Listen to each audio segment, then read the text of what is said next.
Oiê! Você já ouviu dizer que mulheres são rivais? Já viu alguma mulher dizendo que é antifeminista? Conhece alguém que diz que as feministas radicais lutam contra o lugar da mulher na sociedade e fazem com que outras mulheres não se sintam adequadamente feministas?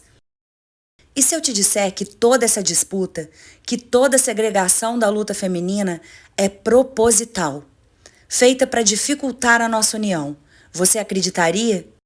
Meu nome é Ferdi Mendes, sou psicanalista e neurocientista, fundadora da GIA, Escola de Identidade e Estilo, e no episódio de hoje nós vamos falar sobre como a rivalidade feminina dificulta a mudança e alimenta o machismo. Mulheres são rivais? Primeiro eu preciso esclarecer. A história da humanidade coloca o homem branco e rico como o ápice do poder. Eles articulam esse poder para facilitar suas próprias vidas e criam leis e padrões que os favorecem em suas rotinas, comportamentos e no seu sucesso financeiro. Essa hierarquia de poder coloca todas as outras identidades, que não são a do homem branco e rico, à margem, criando uma escala de importância que para muitas pessoas passa despercebida, mas que é irritantemente e constantemente percebida por quem não faz parte do topo da cadeia. Eu vou te explicar melhor essa escala de uma maneira bastante didática. Se o homem branco e rico está no topo, quem está abaixo dele? Quem é facilmente contratado por esse homem no topo da cadeia, por exemplo?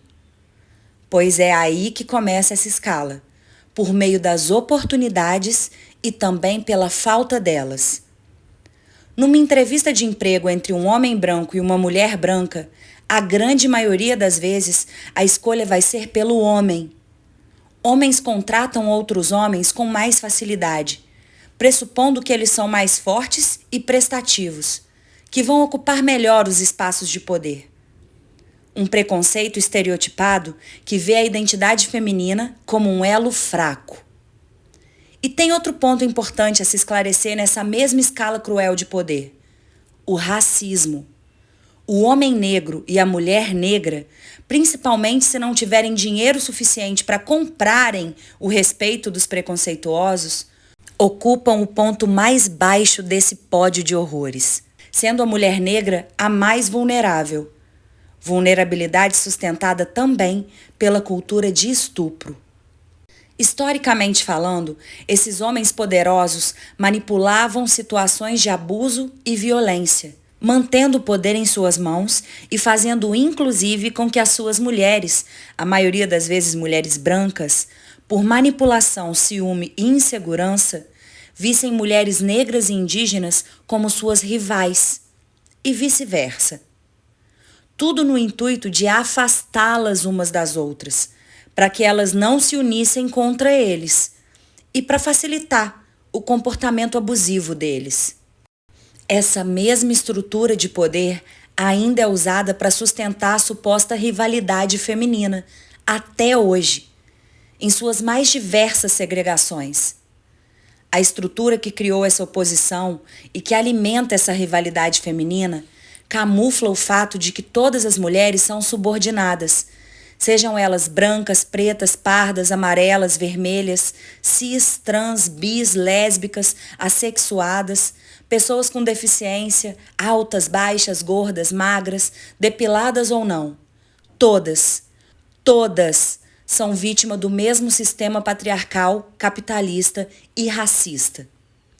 Mas me diz uma coisa: quando uma mulher precisa de apoio e ajuda, a maioria das vezes, quem olha verdadeiramente por ela? Quem considera seu ponto de vista e valida a sua vivência? Outra mulher, não é mesmo? Não abandonar essa crença de rivalidade, de hostilidade e inveja, essa comparação e competição feminina, é o que nos mantém ainda mais vulneráveis. Sabotam a construção da nossa autoestima e autoconfiança, da nossa estrutura feminina de apoio mútuo, para nos manter num local de subserviência. Somos instruídas a esconder o que pode constranger ou incomodar o outro. Não devemos falar sobre as nossas preferências para não soarmos fúteis. Precisamos manter o olhar atento no outro para não parecermos egoístas. Não podemos falar sobre menstruação porque é íntimo demais, nem das nossas dores, porque as dores masculinas são mais pesadas. Precisamos cuidar de todos, a ponto de nem sobrar tempo para cuidar de nós mesmas. No máximo um salão de beleza, porque se há um trunfo feminino inegável aos olhos dos homens, esse trunfo é a beleza.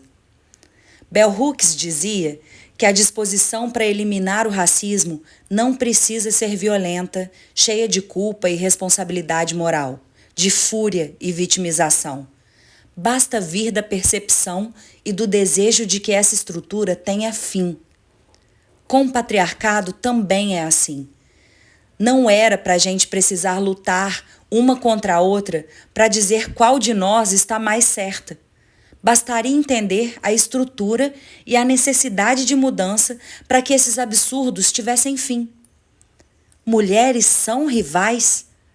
Se produzimos tudo até aqui sem considerar o ponto de vista feminino, sem valorizar a vivência das mulheres, sem apoio e nem recurso, imagino o que faríamos com mais apoio, com mais oportunidades e possibilidades. Quantas são as famílias cuja matriarca faz tudo ser e acontecer? Quantas avós e mães você conhece que verdadeiramente sustentam e ainda organizam tudo? Uma mulher atenta reconhece a luta da outra. Não preciso ser forte para lutar, preciso ser transformadora. E se tem uma coisa que toda mulher tem, é poder de transformação. De transformar o ambiente em que vive e de transformar o outro, de se transformar. Uma mulher se adapta a todo e qualquer ciclo que a vida apresente, transformando as adversidades, a invisibilidade e a solidão em força, com toda a garra e determinação que só uma mulher consegue ter. Nós fomos e ainda somos incentivadas a nos enxergarmos como rivais, como dependentes dos homens e de suas estruturas patriarcais, para que assim a gente não consiga reconhecer toda essa força transformadora que já nasce com a gente e que só faz crescer enquanto enfrentamos as adversidades e barbaridades que toda mulher e que só uma mulher sabe reconhecer e enfrentar. Nós nunca fomos rivais. Claro que tem gente que o danado do santo não bate, só que isso acontece independente do gênero da pessoa. Mas quando a educação básica nos era negada, nos limitando a aprender sobre cuidar da casa e dos familiares, as mulheres que teimavam e se arriscavam a aprender a ler e escrever passavam seus aprendizados para as outras, nos porões da sociedade. Quando queríamos lutar, jogar bola ou fazer qualquer outra coisa que nos era negada apenas pelo fato de sermos mulheres, nós nos uníamos às escondidas para dar asas aos nossos sonhos. Nós nos acolhemos em nossas maternidades, em nossas vivências e desejos. Portanto, quando ouvir alguém contar essa historinha de que mulheres são rivais, de que um grupo acaba invalidando o outro, lembre-se que esse argumento é para nos separar e reflete o tamanho do medo que a sociedade tem da imensa força e resiliência feminina. Porque não há nada, nem ninguém nesse mundo que pare uma mulher decidida e segura. Imagine então se nós estivermos lutando juntas. Essa crônica é um convite para que a gente nunca mais permita que argumentos vazios nos distanciem. Para que a gente continue construindo essa comunidade de mulheres fortes e com alto poder de transformação juntas e de mãos dadas. Aliás, a gente vai adorar te conhecer e te ver espalhando essa ideia por aí.